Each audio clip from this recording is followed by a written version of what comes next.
Hi everyone.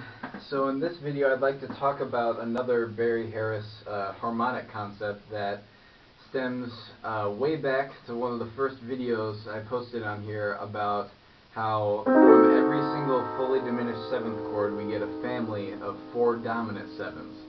So just to reiterate again, because it's such an important concept, from C fully diminished we get by lowering a note a half step, we get B dominant 7, we also get D dominant 7, F dominant 7, and A flat dominant 7.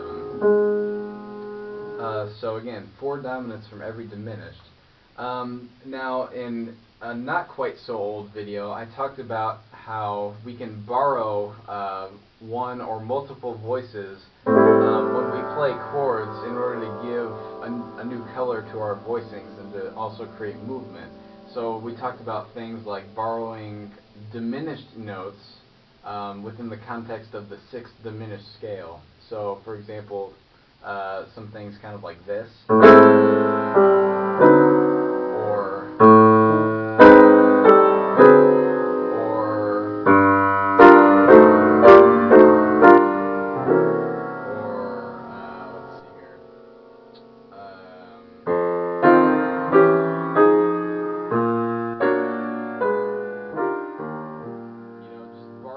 Diminished notes and moving them to create movement and create different sounds.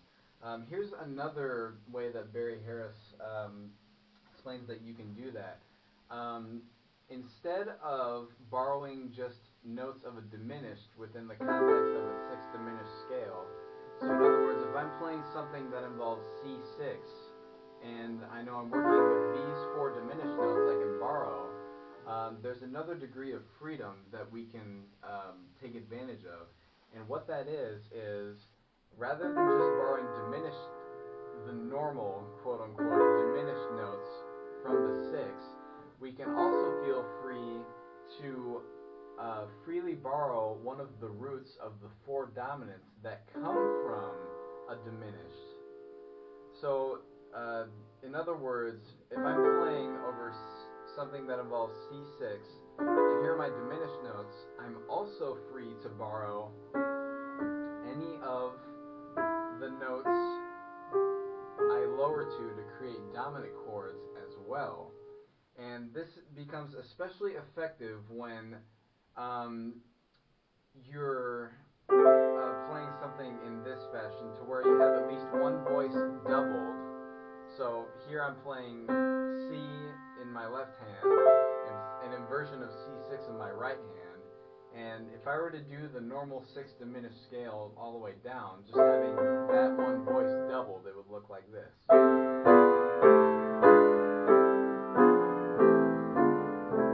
know, sounds nice and it's pretty simple. But I can also do this. The most effective or crunchiest voicing, if you want to look at that, is when you create the interval of a major 7th between the notes that were originally doubled. So in other words, I'm going to do this.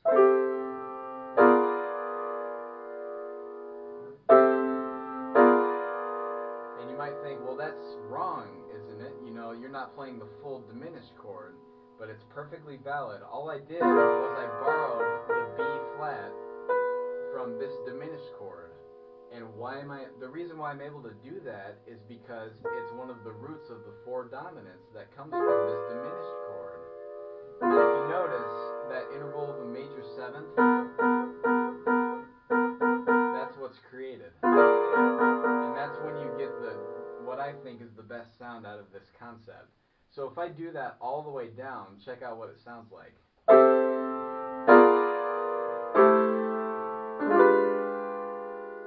So instead of that diminished, I borrowed the G below it, which is one of the roots of the 4 dominants, because this is G7, and there's that interval of a major 7th. So I'll keep going. There's the root of one of the dominant chords that comes from this. And there's my interval of major 7th, which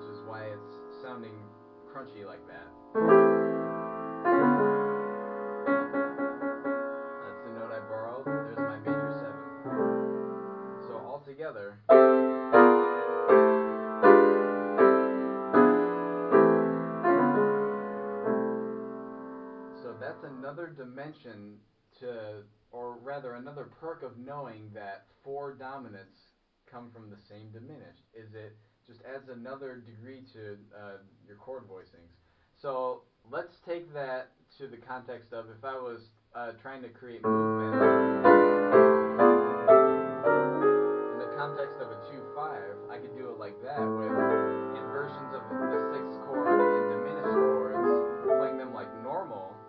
But if I tried to create the exact same movement, but with that interval of that major 7 by borrowing one of the roots of the dominants, it gets even more interesting. So I'll try to play a movement without borrowing one of the roots of the dominants, and then I will include it so you can hear the difference. So I can do something like this. Right?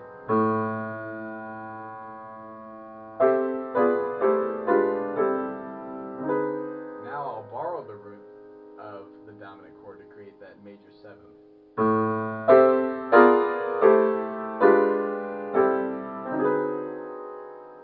Let's see if I can do it a different way.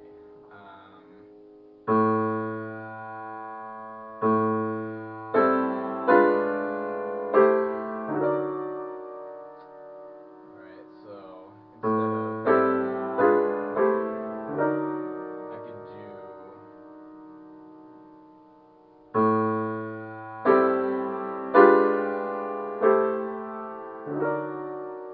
so in that instance, I borrowed the root of that dominant, G7, that comes from that diminished, to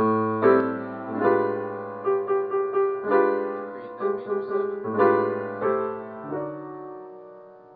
So there are just an unlimited number of examples with that, but that's the concept. Again, we're creating that interval of a major 7th, which is what gives it the sound, but really the reason why we can justify that is because we know that 4 dominants come from a diminished, and we can freely borrow one or even multiple numbers of one of those 4 dominants in order to give us more interesting voicings. I haven't really tried to see what it sounds like if I borrow multiple ones. So instead of just technically you could borrow more than one. That's just a little bit different. That's borrowing just one.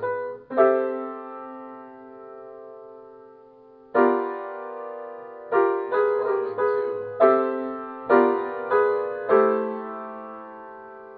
How would I do this?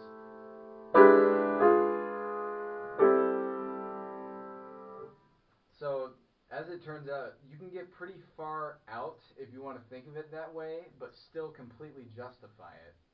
Let's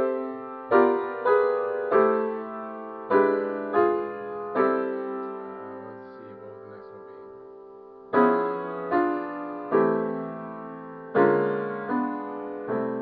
So that time I borrowed 2 voices and I moved them back, right?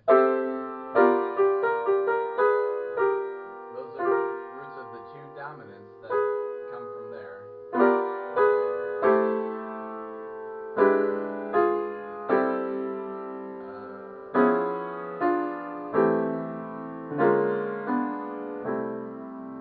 So as you can see, there are just a number of ways that you can do this. So that's another example of harmonically, rather than improvisational wise, how you can take advantage of knowing that 4 dominants come from the same diminished. So take that concept, mess around with it, and have fun. Thanks.